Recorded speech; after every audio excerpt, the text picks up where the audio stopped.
I was just explaining to someone that yes, there is an issue where we're starting late. Okay, so there is no flag in this room, so I guess I'll be it. Let's have an opening. Someone volunteer for the pledge?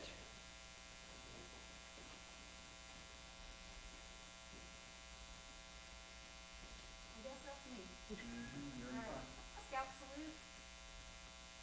I pledge allegiance to the flag of the United States of America and to the republic for which it stands, one nation under God, indivisible, with liberty and justice for all.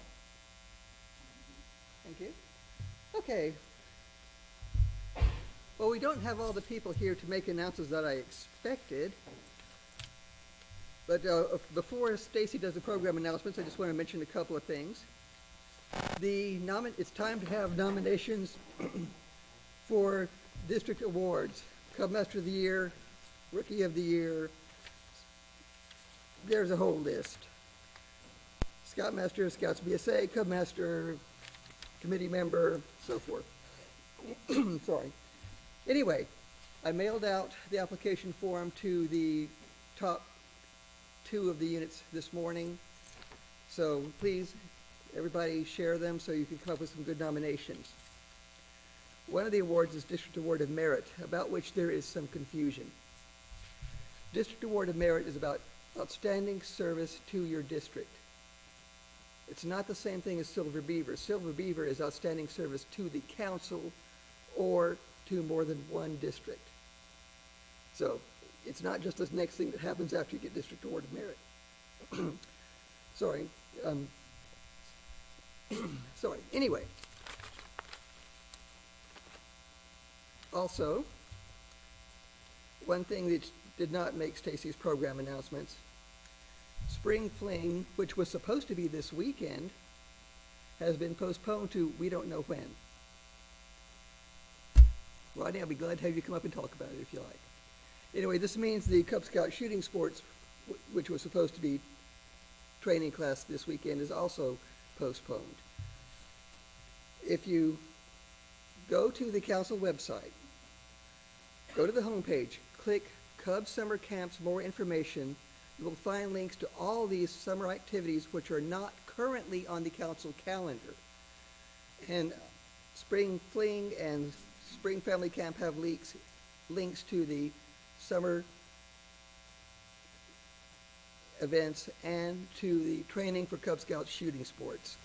We are always desperate for people who can teach BBs and archery at the various events.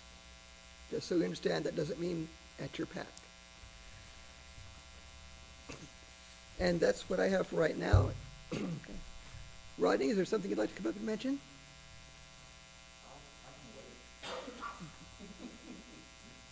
That's fine too. Okay, Stacy, are you ready? Okay. I was born ready. All right. So first thing I want to ask everybody is I sent out a couple weeks ago an email to the PAC and the Troop Key 3. And I want to know, did everybody receive that email? It should have had a few of the flyers of our upcoming events in it. So I see some nods. So if you're Key 3 and you didn't get it, come see me outside tonight before you leave, and I want to make sure I get you on that list so that you can get these flyers. I'm not going to send them out constantly, but I wanted everybody to have at least the spring flyers. Then for the fall, I'll send one out for fall flyers. So with that, I'm going to get started. Our first event that I'm going to announce is the Sweetwater PAC's qualification race. That's going to be taking place next Saturday, March 20th at the D House at Grace Fellowship, right here in Snellville. Well, we're in Loganville, in Snellville. And that will start around 9 a.m. The drop-off for the race cars will be Friday night, March 19th, from 6 to 8 p.m. There is a Pinewood Derby rules sheet in your packet that you can copy and hand out to your parents. But make sure you do get those cars to us on Friday night because we won't be accepting cars for races Saturday morning. There just isn't enough time to check them in. Second item I have is the carnival, and that's at the Jefferson Scout Shop on Saturday, March 27th. That will go from 10 a.m. to 1 p.m. They will have game booths and just a lot of fun stuff for the kids to do. They will even have a punch card that the kids, when they go around to each booth, they get the card punched, which they can then take into the scout shop to redeem for a prize. Looparama is after that. That is Saturday, April 17th from 1 to 4. This will also take place at D House at Grace Fellowship. We will have a total of 11 advancements for Cub Scouts that day. So definitely make plans to get your Cub Scouts there, because I mean, from Lion up through Webelos and Arrow of Lights, everybody will have an opportunity to earn at least 2 advancements. Some will be able to earn 3. Next up, Spring Family Camp. So that is April 30th through May 2nd, and that will be at Camp Rainy Mountain. This is a council event, so that means they'll have BBs, they'll have archery, hiking, fishing, campfire, and more. So definitely make plans for spring family camping. I'm having a hard time with that tonight. And at Rainy Mountain, because this is really a lot of fun and a really great opportunity for PACs to get out there and take those kids camping.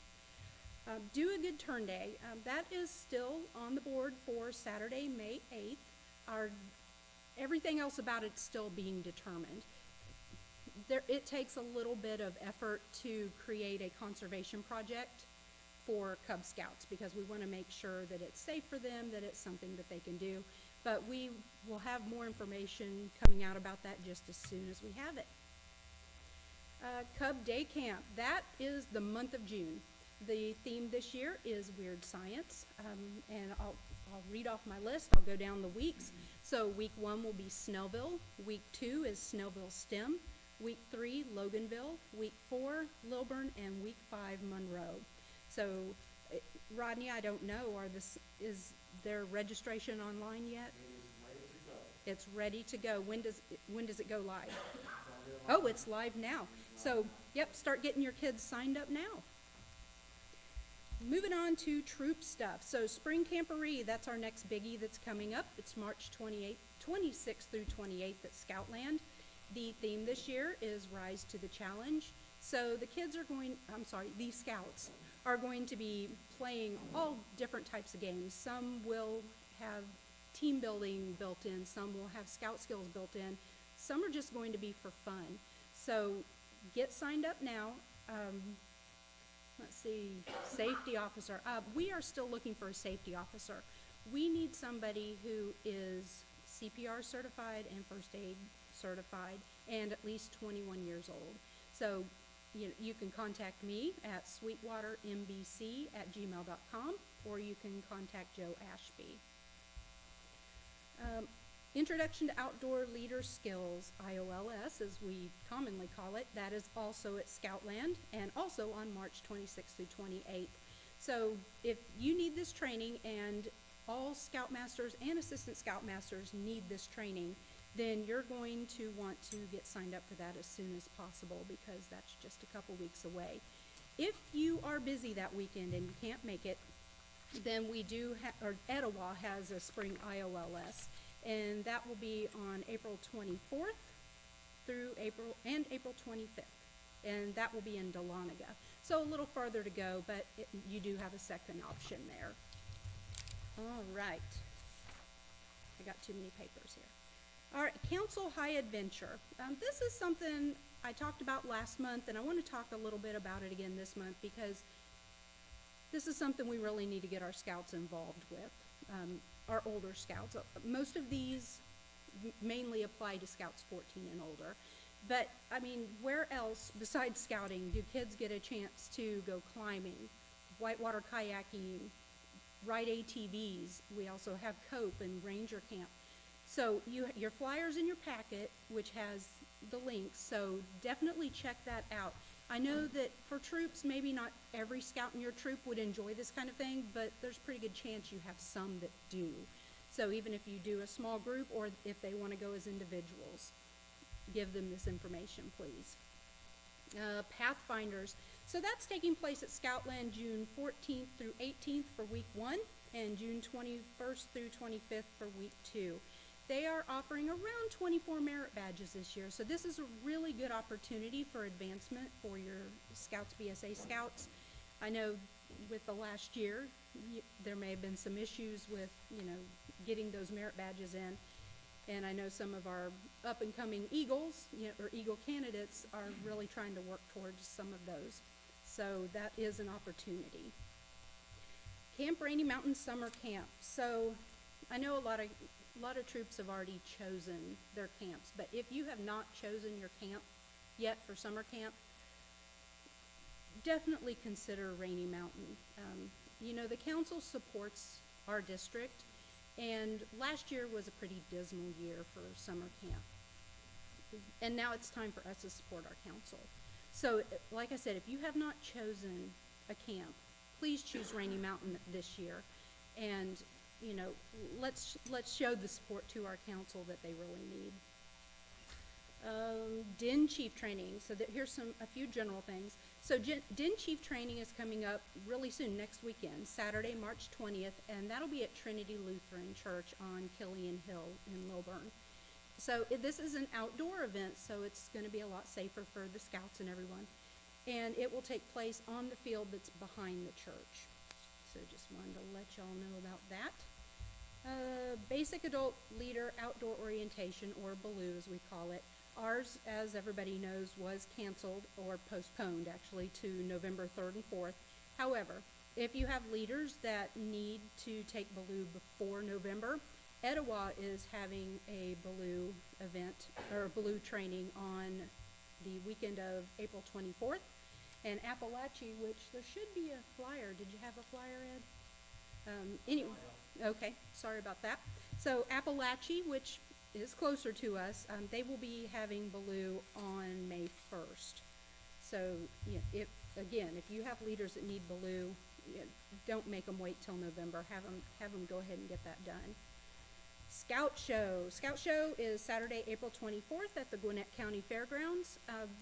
The Pinewood Derby, the District Pinewood Derby will take place there on that Saturday, followed by the council races that afternoon. We are allowing the Scouts to camp, and actually I want to encourage the troops to bring the troop out, bring the Scouts out and camp, and then set up an area in your camp space where you demonstrate a scout skill, or you just do a fun activity. Let's try to bring Scout Show back to the way we did it many years ago, where we put it in the hands of our troops and our packs and our scouts to create the kind of Scout Show that they want. Because, the stuff inside's really fun and it's good, but we need that scout input as well. So let's see, I'm almost done. Adult Leader Recognition Banquet. So that is scheduled for May 15th, and that is going to be at Trinity Lutheran on Killian Hill in Lilburn. And again, it's going to be on that back field. That way we can really spread out, social distance, and make things safe for everybody. Because we're going to be outside, we're going to do things a little differently this year. We're going to have a barbecue. So Beverly Price is running that. She's getting everything put together for that. And it's just going to be a lot of fun to come together, fellowship, and just kind of relax that day. It's going to start earlier because we're going to be outside. We need to end it a little early, so it will start at 5 p.m. Unit commissioners. So we're still working on getting a unit commissioner for every unit. We do need more people to do that, and that's important. However, we also need our units to know that there are unit commissioners out there to assist them. So if Denise is your unit commissioner, if I am, if Ed is, if Randy is, we're out there. If you can't get a hold of your unit commissioner, let Denise know, let me know. We'll get somebody to help you. I just want to make sure that everybody has the help they need, because a unit commissioner is your resource. We're your friend. We're there to connect you to, any resource that you need. So give us a call. If you're interested in being a unit commissioner, then give Denise a call. She would love to talk to you about that. And that is all I have tonight. Thanks.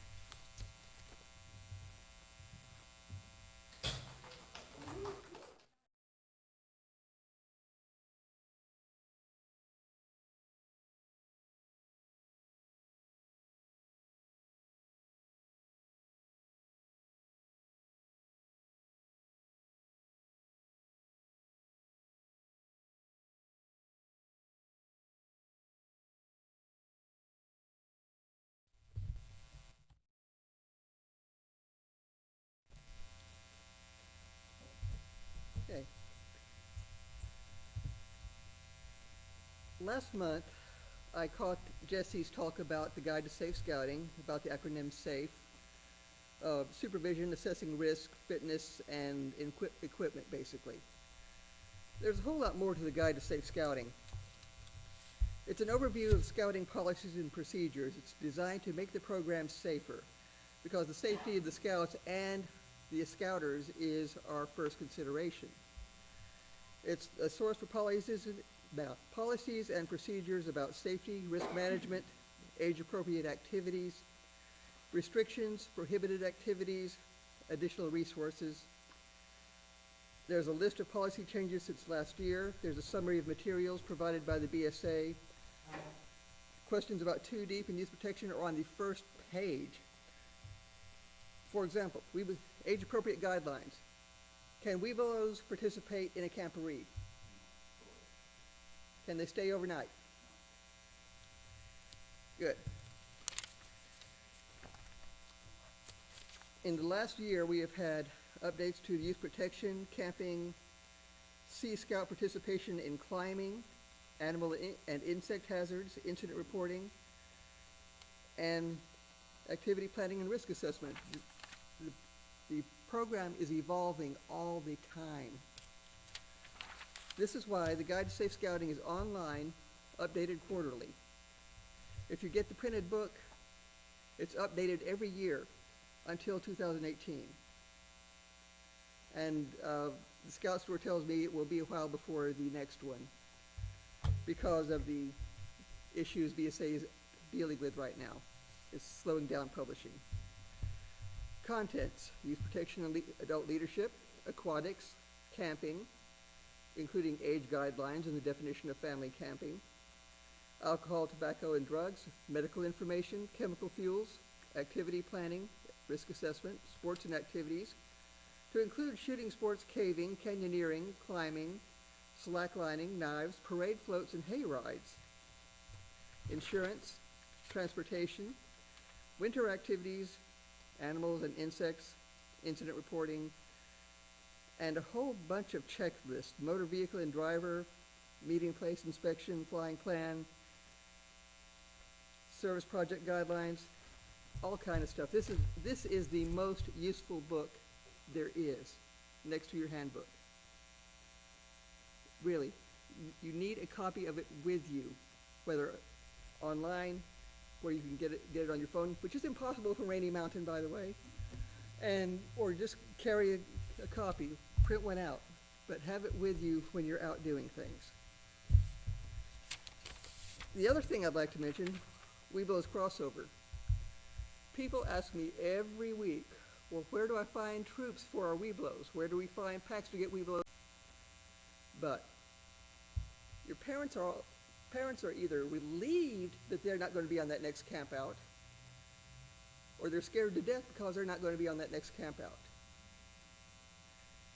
Troop leaders, you need to know how to talk to both of them. So are there some other things that would turn off parents you can think of?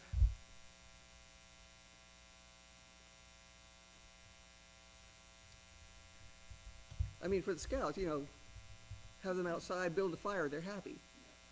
Troop 548's coasted on that for years. But it does no good. The problem is, with our numbers the way they are, there are not that many packs with a whole lot of Webelos to pick from. And at the moment we have more active troops than we have packs. So it's kind of a seller's market for the Webelos. So you need to put on a good show for them. Okay. If nobody has anything to contribute, I guess that's all I have. Any questions? Any comments? Well, maybe is it too late? Not at all. Some of that recruiting? They're right in the middle of doing blue and gold, right? Mostly, I think they're still doing blue and gold. A few have already picked their troops. I don't believe most have. Oh, okay. But a That's troop, my next question to follow. yeah, but a pack might only have 2 or 3 Webelos. So, 2 or 3 for a troop like mine that likes to stay small. Perfect. yeah. Yeah, there's not a whole lot of big groups, I don't believe. But COVID just did a number on the packs. So, troops are not as big as they used to be either, but they're weathering it. So, okay, I'm done, and I guess Jesse, you're up next.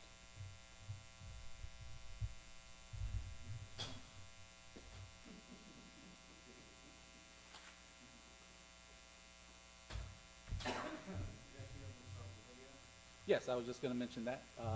For the PACs, my roundtable topic this month is going to be on the annual planning conference, and we have a video that we're going to show first, and then we're going to discuss the questions.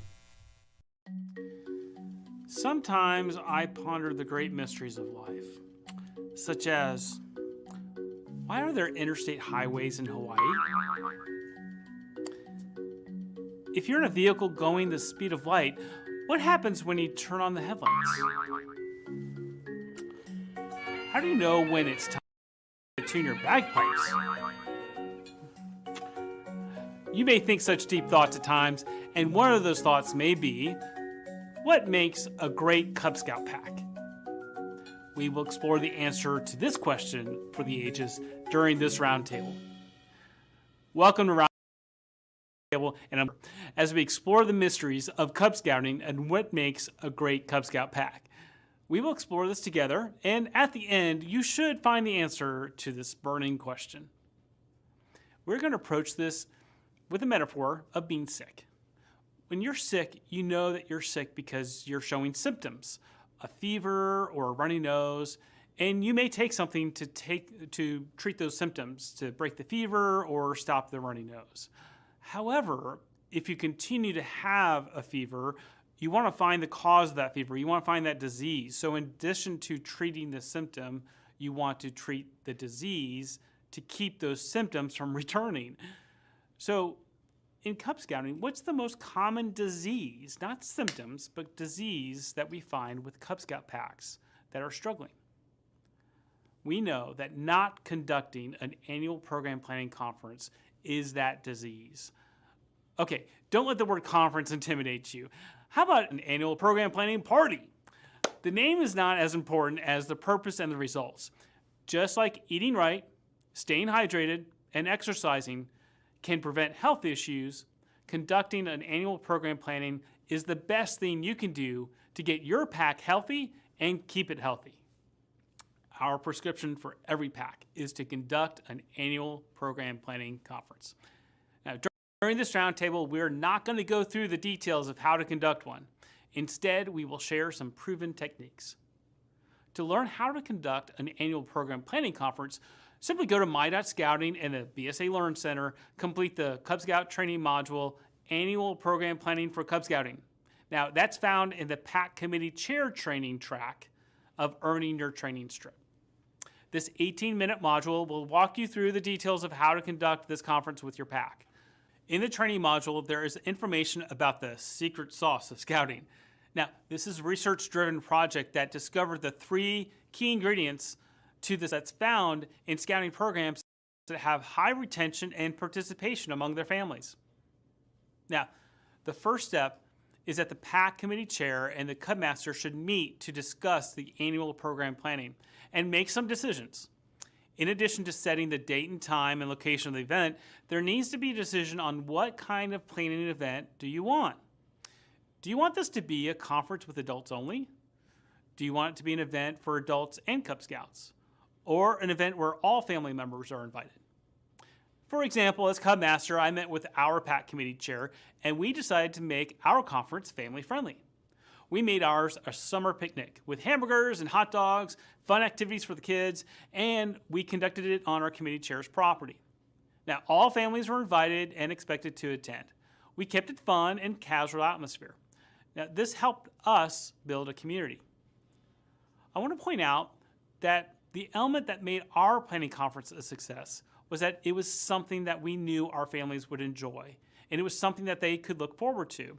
From past events, we learned that our families liked special events on a Saturday, and that when we provided food, people showed up. If you choose to have an adult-only conference, will that exclude some members of your PAC who are single parents? Is there something you can do to arrange to ensure that they too can participate? Making those type of arrangements creates a very welcoming atmosphere. Now, here's a tip from the experts. At your planning conference, have an open dialogue about defining success for your PAC. Now, think of it this way. Next year, at the next planning conference, how will you know that you were successful? When you see smiling faces and hear laughter and see Cub Scouts having fun, that certainly is a great way to measure success. Now, getting gold in Journey to Excellence may be a goal of the PAC committee chair. However, if that goal isn't something that everyone else is bought into, chances are it will be a constant struggle. So here's the tip from the experts on that. Keep in mind that it isn't the plan that's going to make you successful, but the commitment to the plan. And the way to get a commitment to a plan is that you need to get ownership by those who are going to be part of making the plan happen. Annual program planning provides not only an opportunity to set dates for meetings and activities, more importantly, it provides an opportunity for your PAC to define its own success and to create a sense of community. Another item to address is the PAC calendar. This certainly is the objective of the conference, to have a calendar of meeting dates and of events and times and locations for the coming program year. But in this training module, it states the Cub Master Committee Chair should have a draft calendar to present. This is actually a lot easier than it sounds. Instead of starting with a blank calendar, just simply take the dates of all the PAC meetings and events from last year's calendar, pencil them into next year's calendar. At the conference, you can go month by month and what needs to be changed. This will help keep the meeting moving, and several months will not require much discussion or any changes at all. If your PAC does not have a history of doing an annual program planning, you will need to manage your expectations of participation. You're not going to capture everyone the first time you conduct one, but you will capture some. Like any other well-run event, there shouldn't be any surprises as to who will be there. That means simply personally contact with everyone you are expecting to attend and confirm their attendance if they can or cannot come. So a tip from the experts is use the calendar and the discussions from the annual program planning as a regular part of your monthly committee meetings or monthly parent meetings. A review of the next 3 months, confirming details for the next month, and making assignments for tasks creates a healthy and functional PAC. You also want to manage your expectations of the results. Instead of setting the expectation that things will always be perfect or that you're striving towards perfection, have an expectation of continuous improvement. You will make mistakes, and that is okay.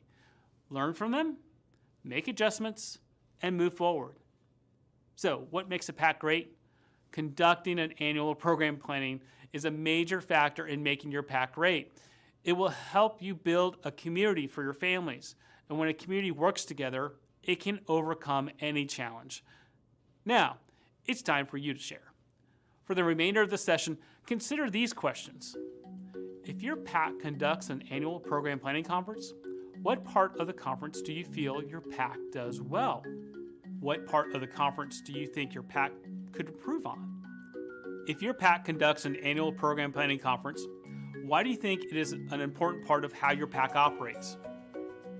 Have you taken the training module, Annual Program Planning for Cub Scouting? If so, is there something in that module that you learned and that you use in your PAC? What do you do for your annual program planning conference? If you don't conduct an annual program planning conference, what are the barriers to you doing one this summer? And is there someone at Roundtable who would be willing to help you? Now, annual program planning conferences can be a great, fun way to build community for your PAC and to get ready for the next program year. So have fun doing it, and I look forward to seeing you next time. Alrighty, so we had a few questions there that we need to go over. Would anyone like to share what part of a conference does your PAC do well? I'm sure this year we've had a lot of people that have said, well, this year was just so up in the air. So we didn't do anything. Well, you wouldn't be alone. Things were very much up in the air, but things are improving. things are getting back on track, things are getting more back to normal, so that next year we can have a great scout year. And we can be, whether it's on Zoom still a little bit or in person, we can be more thoughtful with our planning. I know my first year as a den leader, we sat down, we went to a park, and we included everybody that had kids. The kids played, and we sat down at a picnic table, and we planned out the school year. We planned out everything that had been done the year before, as he said in the video. Just use the calendar from the year before. You know, the old adage, if it ain't broke, don't fix it. You know, the plan is there. All you have to do is improve upon the plan based on your needs. So do that annual planning conference. And if you don't do one, now's a good time to start getting ready for opening back up from COVID. So what could be improved upon from an annual planning conference standpoint? Do you have to have specific facilities? Do you have to have outdoors to do everything? As our pack has had to do a lot this year. We didn't meet indoors, we met outside at the picnic tables. And that was our standard, unless it was raining, which we didn't actually have to cancel too much because of that. We were able to meet outdoors. It got cold. Plan for it. So that's what we did this year to improve ours. Anybody else have anything they want to add in the room? Remember, you can, if you're watching on YouTube, you can put something in the chat, and it may get to us a little bit delayed, but we can add it in. So why is your PAC program planning conference an important part of how your PAC operates? Anybody want to answer that one? Help to make sure you have a good year next year. So help to make sure you have a good year next year. Now, keep the families engaged. Very good. When you came in as a den leader, or hopefully you didn't come in as a unit chair or commissioner, I don't think that's the case. There was already a plan in place. You learned how that was done, and then you are now expected to help follow along with that. Like we said before, the plan is already there. We just have to follow it. And with PACs, it's even more important because your leadership does turn over in a matter of years, just a few short years. So, how many of you have taken the training module, Annual Program Planning for Cub Scouting? Anybody? Okay, we've got a lot of troop leaders in the room. So, not too many of them. And if so, what do you use from in your pack? Well, here's a good time for us to see how many of us can do it in the future, planning for next year. Those training courses are available on scouting.org all year long, 24/7. We've all been sitting at home a lot. Great time to get some scouting in. I know I've been finally got all my certifications and everything caught up, and moving on with all that to get ready for next year. And question number 4, what do you do for your annual program planning conference? And can you start this summer, and can someone help you? Yes, someone can help you. As was mentioned before, we have a district commissioner, we have other leaders within the room, we have other leaders, just anybody that has been in scouting a little bit longer than you have may have the answers or the resources, or go to scouting.org. You know, sometimes I've thought about the fact that we have the lone scouting program. Well, the scouting.org is basically our lone leader resource, where you can go and find out all of this information. You may have to search around to find it a little bit, but it's there, and it's available for all of us. And as long as you've got one of these in your hand, any amount of time you have, you can sit down and look on scouting.org. So what we generally do for our planning conference in our pack is, as I've mentioned before, we went to the park one year, we let the kids play. This year it's just me and one other leader, so we have actually had time to sit down while the kids were working on a badge or something that they needed to work on, and we've had time to sit there and talk through the year. Mostly, we did exactly what the video said, and that was we took last year's calendar and plugged in the dates for this year, and that was basically what we planned out. Now, this year, many modifications because of time. We weren't able to do it at the same time because we weren't doing things. We were starting the scouting year late, so we had to make some modifications there, but we did it, and that's what I want to get across to everybody. Do that annual planning conference, and you will be on your way to getting the packs back to where they should be. So that's all I have. If anybody else has anything else in the room or online. Anybody? Bueller? Okay. So what's up next, Ed? Okay. Next up, we're going to have Ed Henderson come and speak to us. Or Joe come and speak to us, and he's going to have his talk. Welcome, Joe. Yeah, thanks. Take this off so I can breathe. Yeah, hey everybody. Big crowd. Mostly scouters though, right? Not cubbies. Yeah. So, yeah, can you go to the first one? That was kind of in the middle there. Yeah, you start in the middle. Yeah.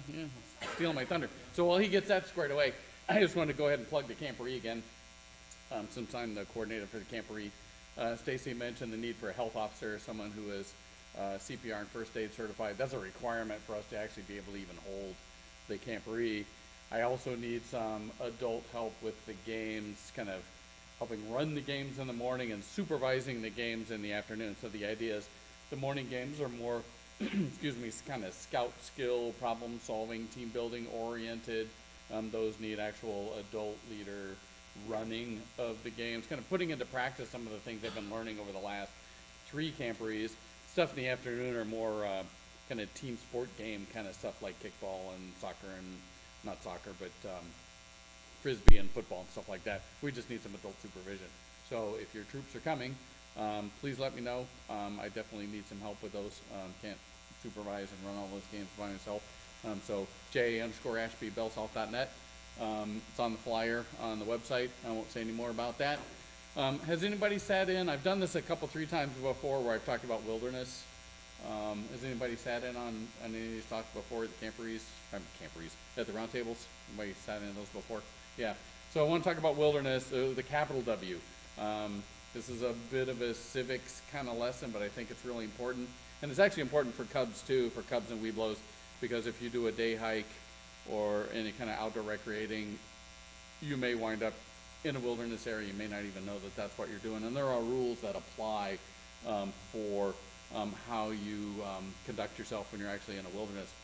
So there's capital W wilderness, that I'll be talking about later here in just a little bit. And then there's the little w. When we think of wilderness kind of as a concept, we think about a wild place with no roads and running water and electricity and that sort of stuff, which is the case for capital W wilderness. But the difference is capital W wildernesses, in the sense that I'm going to be talking about, are actually designated by Congress and regarding how we manage some of our federal lands. That's really the important part there. So in 1964, the Wilderness Act was passed by Congress, establishing this idea of federal wilderness areas and how they actually are managed and the kinds of things that we can or can't do on those lands. And the quote at the second bullet there is actually directly from the Wilderness Act. So a wilderness, in contrast to those areas where man in his own words dominate the landscape, is hereby recognized as an area where the earth and its community of life are untrammeled by man, where man himself is a visitor who does not remain. That's kind of really the heart of the Wilderness Act. So yeah, let's go on to the next slide. So how much of this federally designated wilderness do we have in the United States? So we actually have 757 congressionally designated wilderness areas. 109, almost 110 million acres in 44 separate states, 44 individual states. The largest one is this one in Alaska, the Wrangell St. Elias, is 9 million acres. So if you kind of get your head wrapped around nine, that's a big piece of ground. That one has probably never had any man impact at all. The smallest one is Pelican Island, which I think the Fish and Wildlife Service manages in Florida. It's only 6 acres. I'm sure man has been there before. So it takes federal agencies of the federal government to manage. It sounds funny to say that we're managing land where we're not actually doing anything, but actually does take a little bit of work to manage the land. The major agencies involved are the U.S. Forest Service, who I worked for. I'm retired from there now. They're the main, I don't want to say landowner because we're the owners of the land, not the Forest Service. But most of the lands that are wilderness are managed by the Forest Service, which is Department of Agriculture, and then Park Service, the U.S. Fish and Wildlife Service, and the Bureau of Land Management are all in the Department of the Interior, and they also manage some of the wilderness areas that we have in the country. You can go ahead and go to the next one. I don't have the numbers right off the top of my head in terms of how many acres each one of those agencies manages. Yeah, okay, so here in Georgia, here's where it really kind of comes into play for us, where we might actually wind up in a wilderness area in Georgia. We may or may not even know that that's where we are. In Georgia, 14 federally designated, 14 wilderness areas in the state of Georgia. The largest one is the Cohutta Wilderness. It's about 37,000 acres. So compare that against that Wrangell one of 9 million acres. This one, and actually the Cohutta is the largest one in the southeast. It's only 37,000 acres. How many of you guys have actually taken your troops and done any backpacking in the Cohutta? Yeah, some of you have. It's a great place to go. It's just east of Dalton. Kind of give you an idea of where in the state it is. Just east of Dalton, north of Chatsworth, and that part of the country right on the Tennessee border. It actually spills a little bit into the state of Tennessee, and right on top of it, actually touching it, it's called the Big Frog Wilderness, which is smaller. So it's actually a pretty large piece of ground. The Cohutta, kind of give you an idea, that Wrangell St. Elias one probably never had man build a road in it or do anything in it. The Cohutta Wilderness, turn of the century, it was the site of 2 narrow gauge railroad beds. So there was a lot of logging that went on in that country. Actually, and then, I can't remember the dates, but it wasn't that long ago, into the 70s, Old Georgia Highway 2 went right through the middle of what's the Cohutta Wilderness. All 3 of those are now trails in the wilderness area, and they're starting to actually revert back to a more natural state. If you look really hard, you can kind of tell it was a road, or you can kind of tell it was a railroad bed, but it's actually starting to kind of slowly disappear. And a lot of the wilderness areas, even out west, are kind of like that. I'll talk about that in a minute. We start seeing some of the slides. So when you're in a wilderness, if it's the Cohutta Wilderness, some examples of other wilderness areas here in Georgia that you may have been in and didn't know, the Blood Mountain Wilderness, Raven Cliff Wilderness, Mark Trail Wilderness are all in northeast Georgia area where you may have done a day hike on the Appalachian Trail or gone and had a picnic. They're relatively small, 2, 3 to 5,000 acres, but they're there, and we need to act accordingly when we're in the wilderness. Really important, practice leave no trace. Really important when you're in a wilderness area. Really critical that we do that. That folks don't even know we were there when we left. Is a big part of that. So wilderness areas, no power tools. Leave your chainsaws at home, please. Leave your ATVs. Leave your 4-wheelers. Leave your even your bicycle. No bicycles. That's one of those. That's kind of controversial in wilderness management circles as to whether even wheelbarrows to some wilderness folks is like you can't even have a wheeled vehicle, a wheelbarrow. But anyway, so no bicycles, no motorcycles, no ATVs, no chainsaws, no power tools of any kind, all hand tools. So if you're doing any trail maintenance, service kind of work in the wilderness, it's all hand tools. And then the other key component, if you're going to be going out with your troop or with your pack, your Weeblos den, keep your groups really small. Keep them small. Don't take 25 kids into the Cohutta in one big group. I say 8 or smaller is ideal. Up to 10 is probably okay, but please don't get any bigger than that. Eight is really a good number. I went through and started reading the Scouts BSA or BSA's wilderness use policy, and that's what they really stress: leave no trace, knowing where it is you're going, make sure that you're skill appropriate, age appropriate for the kind of wilderness area that you're going to be spending time in, making sure you keep your group small. Like I said, practice leave no trace. Some of the wilderness areas, depending on who manages them, a lot of them are Park Service managed, require permits, so you need to look into that kind of stuff before you go. Really important, but you can't just show up sometimes. Permits are not normally that hard to get, but you do need to have them in advance. The Cohutta, none of the ones in Georgia you need permits for, so that's not a problem.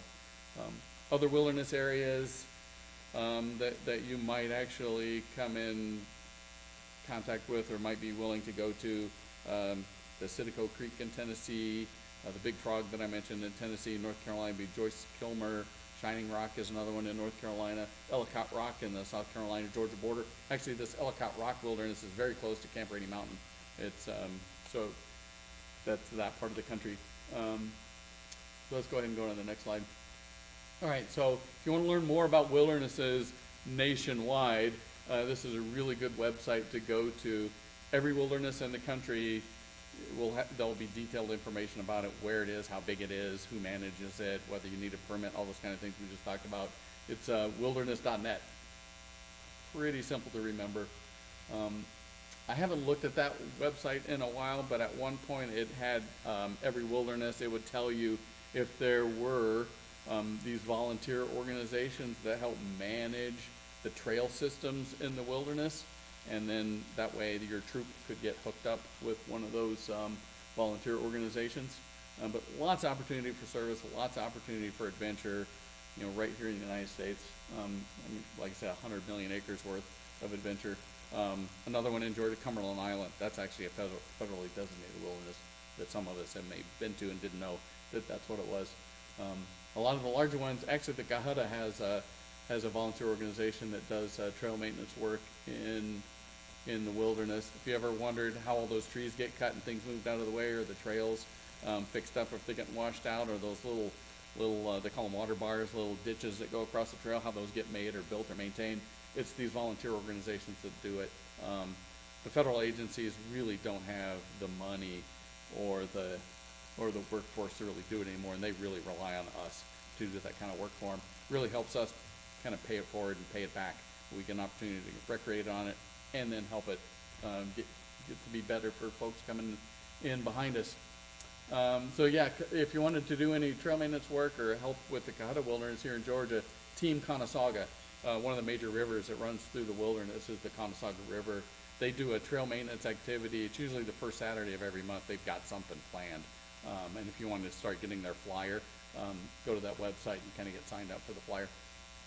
They've had a lot of work the last 2 years with some of the storms that they've had. They have a lot of blowdown, a lot of trees just covering the trails. Had a lot of work. And then the fires that burned through North Georgia in 2016, if anybody remembers those, that opened up a lot of the wilderness, a lot of the canopy actually disappeared. So a lot of growth, a lot of small growth like blackberry and stuff coming in and covering the trails up. So there's a lot of work kind of cutting that stuff back. So we talked about volunteer organizations, so we can go on to the next slide.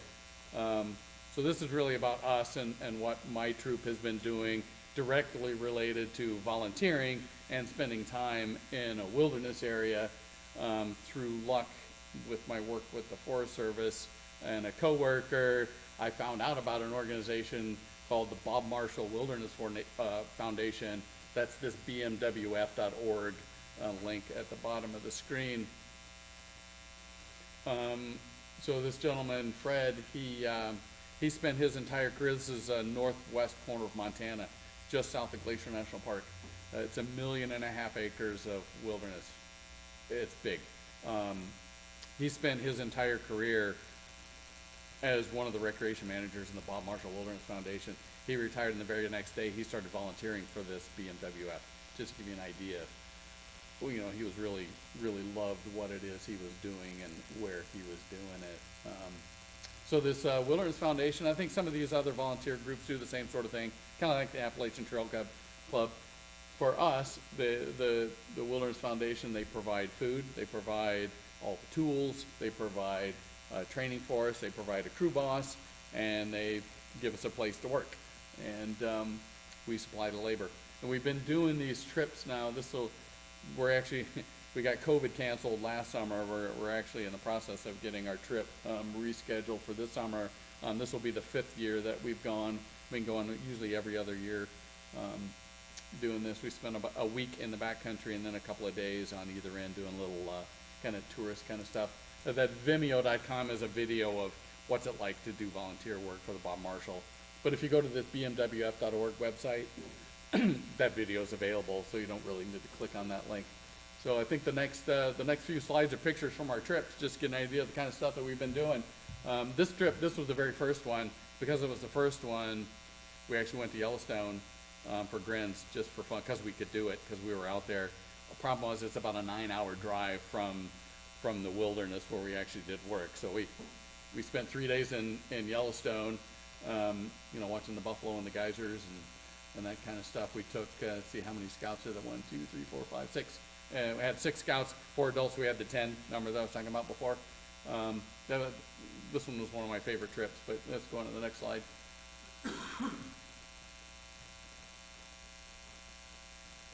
There you go. Yeah, and then after that one, we started, actually I haven't got into the work part yet. This is the fun part. We started spending 2 to 3 days at Glacier National Park, and that's what these slides are from, is Glacier National Park.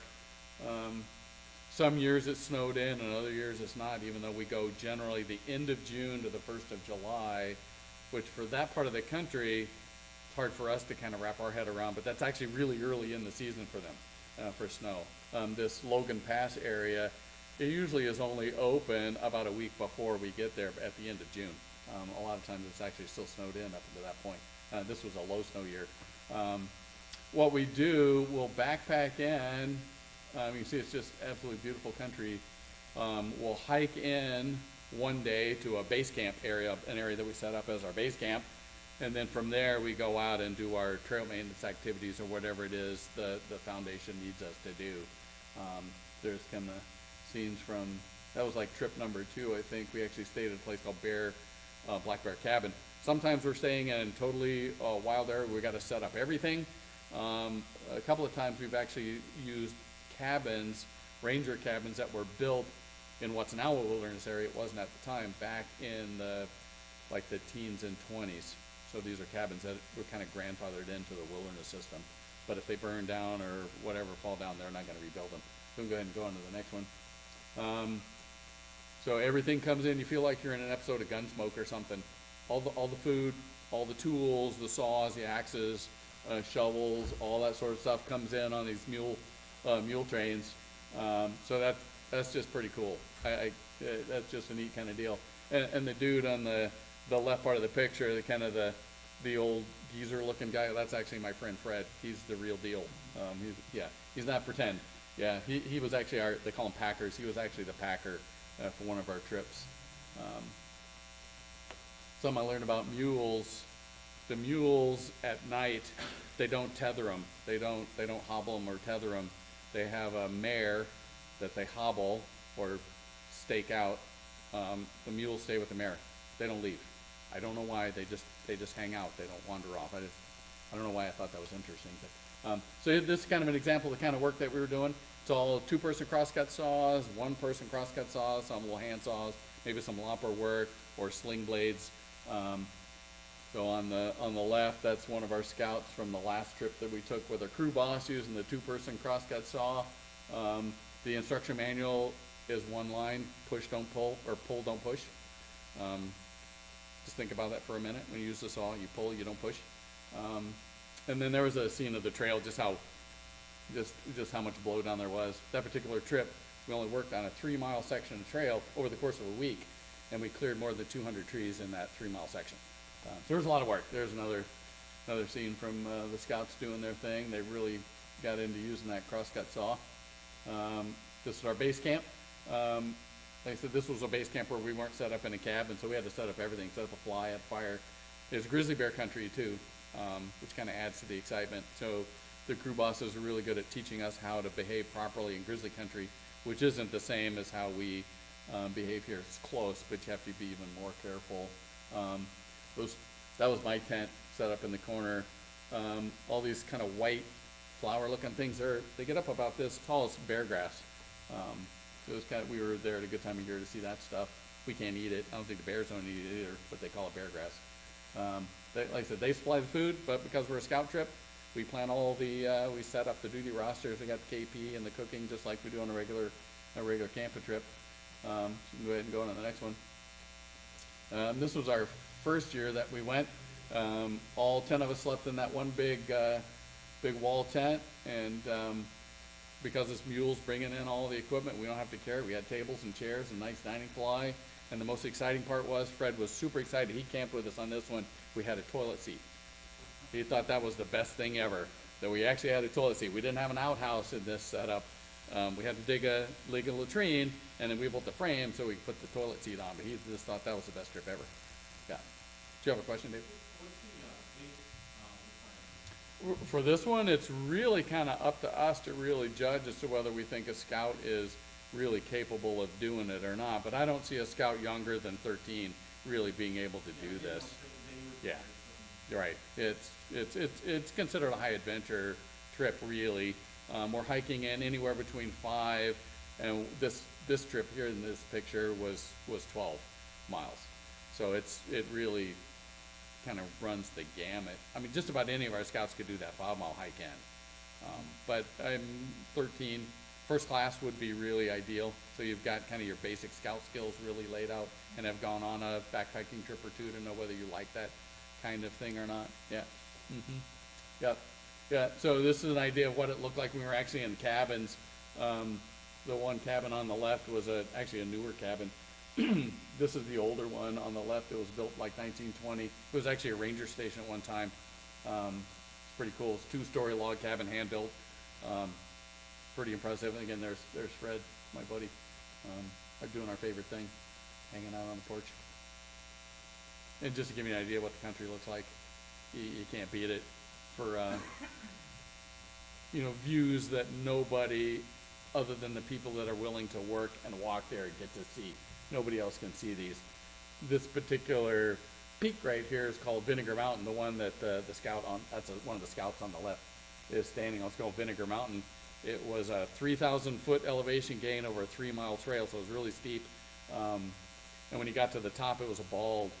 And I got kind of vertigo. I had to sit down because it was really steep, and the trail was just kind of cut right along the side of the mountain. I was like, guys, you can go walk along. I'm going to stay right here. And just the views were pretty stunning. Go on the next one. I don't know if you can see the butterfly. I don't know. I thought that was a fun picture, but the one where all the guys are sitting there with the log on the ground. We're getting ready to, all at once, we're getting ready to push it and roll it off the trail because the tree was actually sitting in the middle of the trail. Yeah. So, all right. And that's the kid on the left. He went on 3 of these trips. Mike Reynolds. Always had a smile, always had a thumbs up, hardest working, funnest kid. That's what these trips are really all about, is that. And that's what I've got. And hopefully we're going to go this summer. Hopefully I have new pictures for the next time I do this presentation. Anybody else have any questions about wilderness areas in general, or maybe the trip of the Bob Marshall Wilderness Foundation group? Anybody have anything? If not, that's fine. Yeah, you saw the links. They're easy enough to find. Just Google Bob Marshall Wilderness Foundation. I recommend it. There are other wilderness areas in that part of the world, Idaho, Wyoming, Oregon, Washington, that have similar organizations that sponsor these kind of trips for you.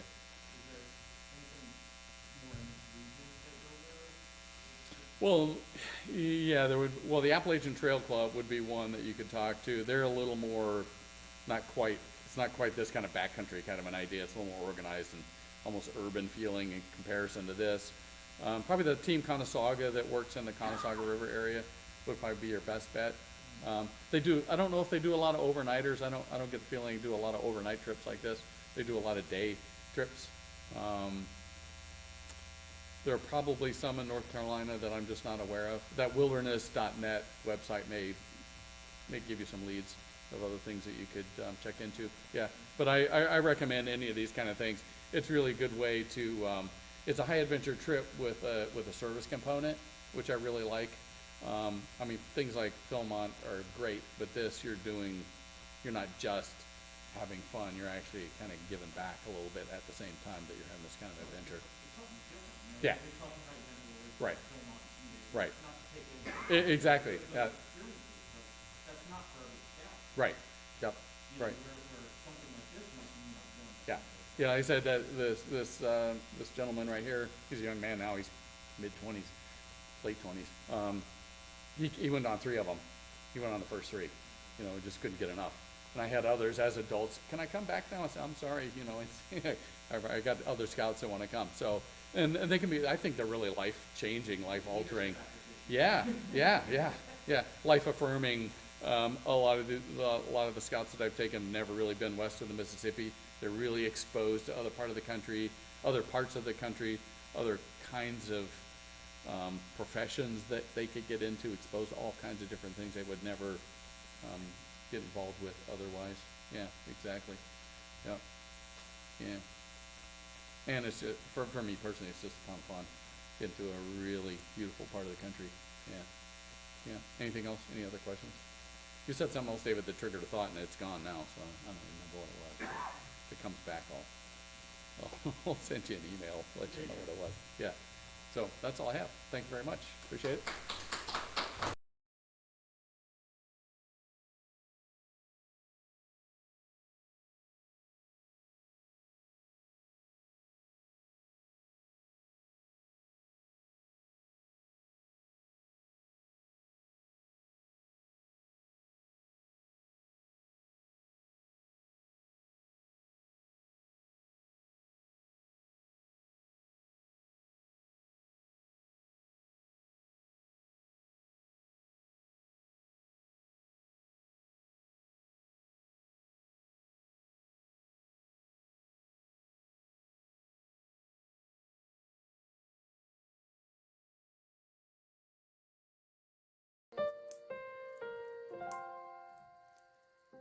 I joined Cub Scout because my dad said I should, and he really thought it would be good for my life, and it actually was. I told you! I'm feeling real good 'cause today is a good day. I got a big surprise and I'm gonna send it your way.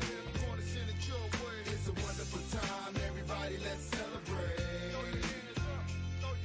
I'm feeling real good 'cause today is a good day. Working myself so I live to the bone, I fell to my knees and daddy was saying to me. Working myself so I live to the bone, I fell to my knees and daddy was saying to me. Working myself so I live to the bone. Take me to the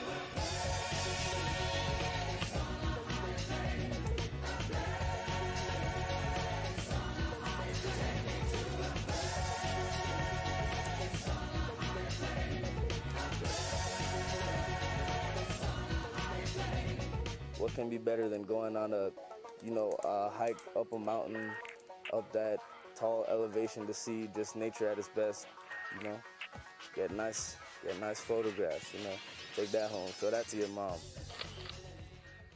When I'm wearing my uniform, I feel proud of everything I've accomplished, such as being an Eagle Scout, and I feel like I can help people when I'm in my uniform, and I know that people could rely on me when they see me in my uniform as a Boy Scout.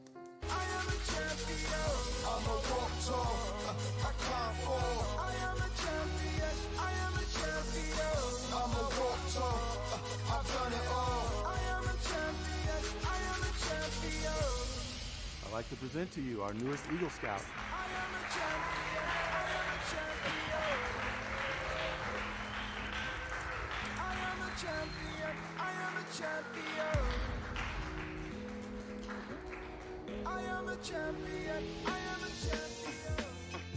I'm feeling real good 'cause today is a good day. I got a big surprise and I'm gonna send it your way. It's a wonderful time, everybody, let's celebrate.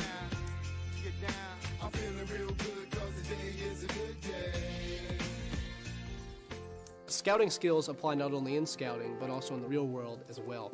Last year, I was unfortunately involved in a car accident. And I know that scouting teaching me to be prepared for all situations and talking about emergency situations beforehand, like an emergency preparedness merit badge, that I was ready and that I was able to stay calm in the face of a dangerous situation because of skills I learned in scouting.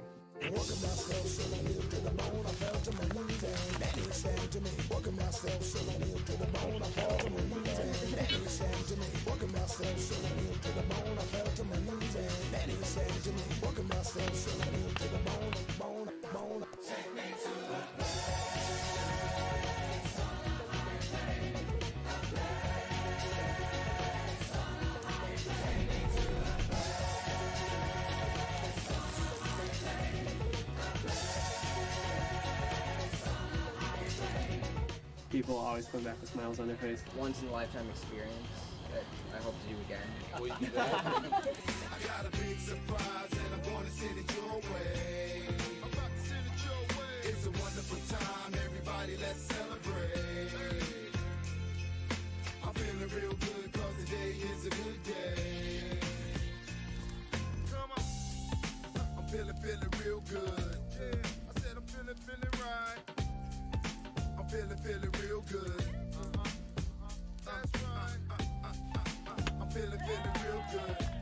I'm feeling right. This uniform, it makes me brave because a scout should always be brave.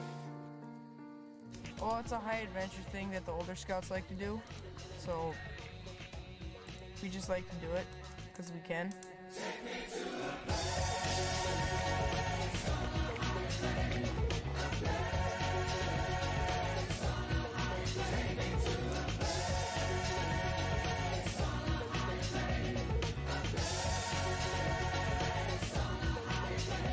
We all are stepping in and working together, and I think that's great. Right now we're just doing a service project. We're cutting down trees, but we're also on a 90-something mile hike. For me, it's really just learning how to work together with people and pushing myself outside of my comfort zone, trying things I never really would or even think of doing. I like being in Cub Scouts. It gives you more opportunities to do things than you wouldn't get to if you were not in Boy Scouts. It's a way for youth to really explore themselves and what they're passionate about. The older you get, the more you do. And I just want to keep doing more. Scouting's just a wonderful organization. And I can tell you right now that my life would be very different if I didn't know about it.